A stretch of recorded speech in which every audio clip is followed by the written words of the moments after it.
E aí pessoal, como é que vocês estão? Eu me chamo Marlon Eduardo, fundador do canal Rumo à Economia, e neste vídeo de hoje eu estou aqui para a continuação.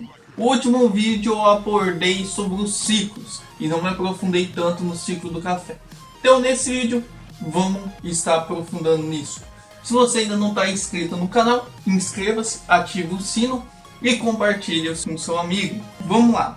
Pessoal, para a gente compreender, o café ele é de origem da Etiópia, da região de Cafa, e que existe uma lenda de que tinha um pastor e este pastor ele notou que suas cabras elas ficavam mais agitadas ao comer o fruto. Então eles começaram a utilizar aquele fruto ali, né? Começaram a comer o fruto e isso daí se espalhou. A torreficação, como a gente conhece o café hoje, veio muito mais na frente. Mas quem teve o domínio dessa técnica foram os árabes, que detinham um monopólio com a sua produção no Iêmen. E muito por causa do que a gente ouve falar do coffee arábica ou café arábica, que faz referência a eles com certeza. Então a torreficação ela foi desenvolvida na cidade de Veneza em 1615.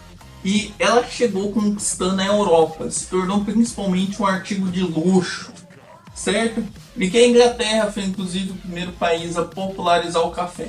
E que logo depois eles tentaram despopularizar o café porque o chá estava vigorando.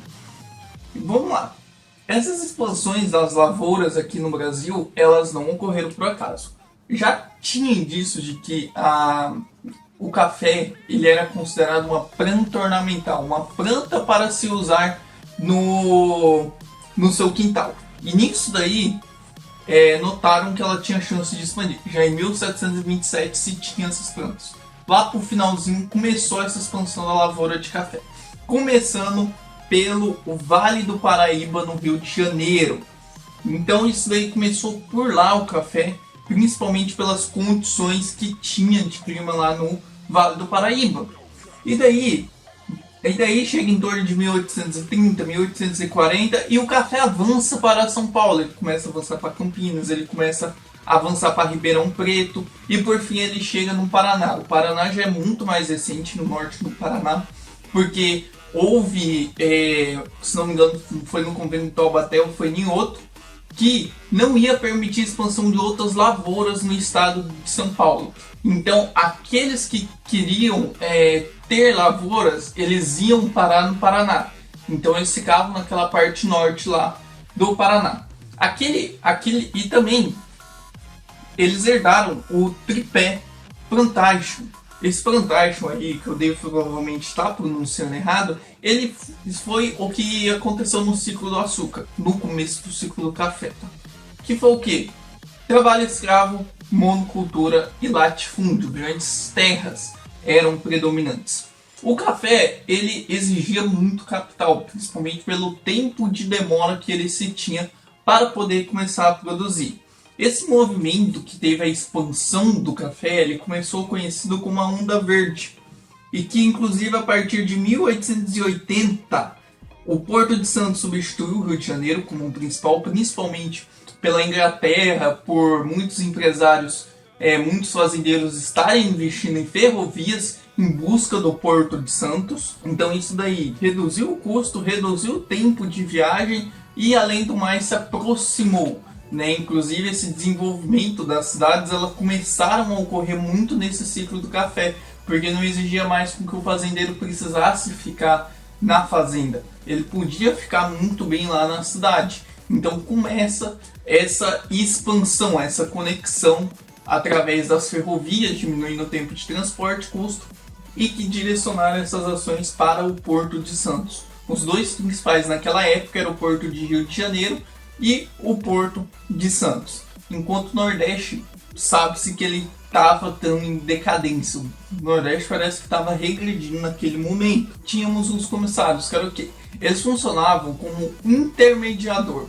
Ele é como se fosse um banco da época, um banco de hoje. Então, geralmente, não. Como se ele funcionasse como se fosse uma instituição financeira.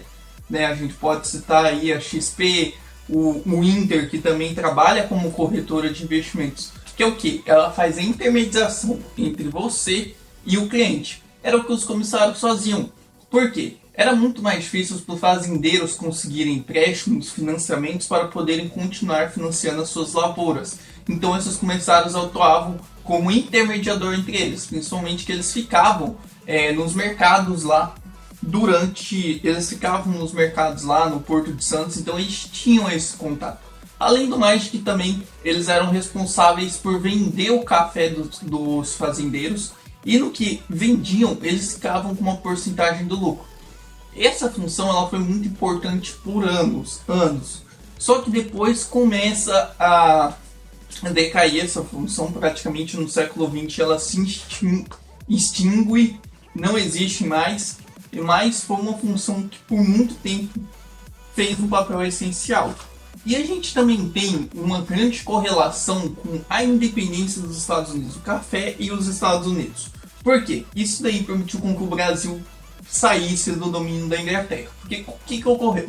A partir do momento que a gente conquista a independência, financiada inclusive pela Inglaterra, a gente fica meio que preso aos ingleses. Então chegam os americanos e oferece algo melhor para o Brasil.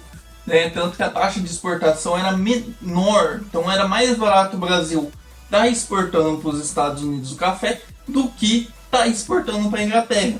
Então isso daí beneficiou o Brasil. Inclusive, os Estados Unidos chegou a representar 50% das exportações do café brasileiro, uma parceria decisiva.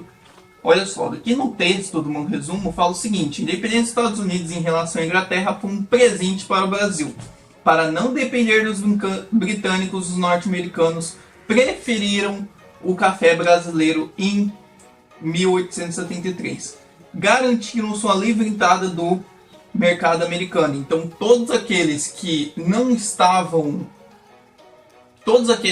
eram a Inglaterra tinham um grande benefício para os Estados Unidos negociarem. Foi o caso do café brasileiro, porque a Inglaterra era muito grande. A gente também tem as crises de superprodução, que começa na década já de 1880 e 1890 já teve duas crises de superprodução. Aí, em 1906, é feito o convênio de Taubaté. Se não me engano, foi São Paulo que começou, mas quem assinou foi São Paulo, Rio de Janeiro e Minas, os principais produtores de café. E nisso daí, era eles trabalharem era eles se utilizarem dos estados, inclusive depois entrou nessa o governo federal, para poder continuar lucrando. Então o que aconteceu? Teve a crise de superprodução. Em vez de diminuir a produção, eles aumentaram a produção. Então eles criaram um mecanismo para poder se beneficiarem, para poder manter o preço do café artificialmente elevado. E o que isso ocorre? Inclusive Celso Furtado comenta em seu livro que isso daí já tinha um ponto final, já sabia que isso daí não ia funcionar, já tinha, digamos, um prazo de validade, sabe? Mas eles fizeram do mesmo jeito. E quando esse convênio foi assinado, ele colocava como que de regra o preço mínimo fixado para cada safra de café. Existia também um imposto cobrado em ouro em relação aos cafés, as sacas de café, algo assim, para poder financiar esses empréstimos, que inclusive o governo comprava esse excedente de café por empréstimos externos. Então o Brasil estava se endividando externamente e os custos de juros eram pagos por imposto sobre cada saca exportada em ouro. Então foi o que eu já comentei já. O câmbio ele era estabilizado para evitar a desvalorização dos mil-réis, moeda na época, e os estados produtores deveriam desestimular novas plantações. Então aqui o estado atuando em benefício desses grandes donos das plantações de café e que inclusive não permitiam concorrência, eles queriam deter o monopólio quando a gente nota. E é nesse período que começa a expansão do café para o norte do Paraná, porque o Paraná nem assinou isso, então nem tinha muito o que eles fazerem. Isso daí funcionou por um tempo, então 1909 subiu bastante, só que daí esse acidente ia acumulando, só piorava o problema. Inclusive, em 1924 é criado o Instituto de Defesa permanente do café paulista, com armazéns reguladores, controle de embarque e intervenção no preço. Só que isso daí cai por terra, sabe quando? Na crise de 29. Inclusive o café já tinha sofrido um baque na Primeira Guerra Mundial, tá? Que deu uma melhorada em relação a isso, que permitiu a criação deste instituto, como eu falei. E essa crise de 29 quebra isso, rompe com tudo isso daí. Por que acontece? A partir disso daí, a Bolsa de Valores ela entra em colapso. Então não tinha como você continuar pegando empréstimos, continuar pegando financiamentos externos, porque não se tinha isso no mercado. Então o Brasil contraiu dívida, o Brasil não tinha como pegar mais capital para manter essa roda gigante artificial, essa pirâmide artificial, e que nisso daí o café caiu um terço, que inclusive fez com que muitos proprietários de café eles quebrassem, falissem. Então foi um baque muito forte, que inclusive quando chega Getúlio Vargas, o Brasil muda sua política e foca numa política de industrialização. E nesse caso, o governo não tinha condições de tocar e nem de financiar novas safras, porque ele financiava através de empréstimos externos. E isso também desequilibrava muito o câmbio do Brasil. O Brasil sempre teve um problema histórico em relação ao câmbio. E nesse caso, isso daí, uma das soluções que inclusive Getúlio encontra é queimar os estoques de café. Poderia ter feito algo diferente, talvez distribuído para a população, não sei. Mas eles tomaram essa decisão e que essa era chegou ao fim. E nessa era, ela permitiu acontecer bastante coisas para o Brasil. Apesar do Brasil ainda depender externamente de outros países, porque ele era um país agroexportador, mantendo a sua característica colonial de exportar para fora, não, de dentro para fora, de exportar para o mundo e não se virar para você. Mas isso permitiu com que o Brasil começasse a desenvolver uma pequena indústria ali, apesar de ser pequena, permitiu com que acumulasse capital para financiar isso daí, inclusive, como eu já comentei, era muito comum financiarem as cidades, financiarem as rodovias, ferrovias na verdade, né? Portos também, financiassem infraestrutura no Brasil. Então o ciclo do café ele foi de certa maneira bom e de certa maneira ruim. Não, o Brasil, inclusive, a gente nota-se que durante esse ciclo não se diferenciou muito do período colonial, não se diferenciou muito no período imperial e não se diferenciou muito no período da República Velha. Não diferenciou, era praticamente a mesma estrutura que o Brasil tinha. Inclusive eu comentei no primeiro vídeo, que inclusive minha professora comentou de um tripé histórico, né, que existe no Brasil. Eu gostaria de fazer um vídeo, aprofundar mais sobre esse tema. Se você apoia, comenta aqui, que daí eu faço. E eu vou chegando ao final de mais um vídeo, então os próximos 2 vídeos vai ser eu lidando com a questão do trabalho escravo, trabalho assalariado, e a outra do desenvolvimento industrial antes de 30, que a gente vai notar como que a gente nota, né, que o café ele teve uma unidade destinada pela importância que ele teve, porque ele teve essa transição de mão de obra, e além de ter essa transição de mão de obra, permitiu um pequeno desenvolvimento industrial do Brasil. Então é isso, gente, agradeço por ter visto até aqui, e até o próximo vídeo.